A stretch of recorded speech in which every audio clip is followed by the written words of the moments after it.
Ikatlong asunto na may kaugnayan pa rin sa kontrobersyal na PDAF o Priority Development Assistance Fund, ihahain na sa susunod na linggo. Nagbabalik ang aming kasama si Julius de Samburo. Inaasahang ihahain na sa susunod Department of Justice sa Ombudsman ang ikatlong batch ng kaso laban sa mga sangkot sa pork barrel scam. Bagamat tumanggi munang pangalanan ni Justice Secretary Leila de Lima, sinabi naman niya na mas maraming mambabatas ang sasampahan ng kaso sa pangatlong batch. Doon sa third batch, may additional senator ho doon? Di ko muna pwede sabihin.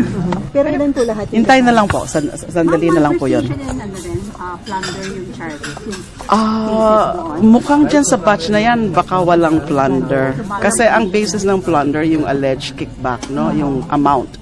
Paglilinaw naman ni De Lima na mas mababa sa non-bailable crime o plunder ang magiging kaparusahan dito. Matatandaan, una naman niyang sinabi na may mga bagong pangalang lulutang sa ikatlong batch na kung saan nakatanggap ng maliit na kickback mula sa Priority Development Assistance Funds.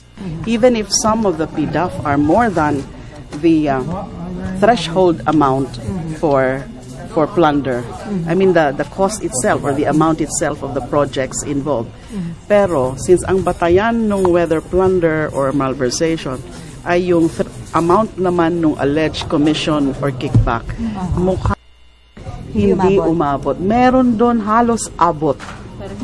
Pero hindi naabot yung 50, kulang ng more than 1 million ata. September 13, 2013 nang irekomenda ng DOJ at NBI sa Anti-Graft Court ang pagsasampa ng plunder, malversation, direct bribery at graft and corruption practices laban sa mga senador na sila Juan Ponce Enrile, Jinggoy Estrada at Ramon Bong Revilla Jr. Ika-29 naman ng Nobyembre nang ihain ang ikalawang batch ng kaso laban sa 34 na individual dahil sa korupsyon at malversation of public funds. April of last year, meron na palang kopya ang NBI, ang DOJ, ng tinatawag na hard drive ni Ben Herluy.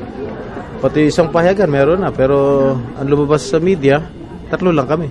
Pero ilang daang mambabatas pala ang di umano, allegedly involved in the PDAF scam. Bakit kami lang? Naging selective.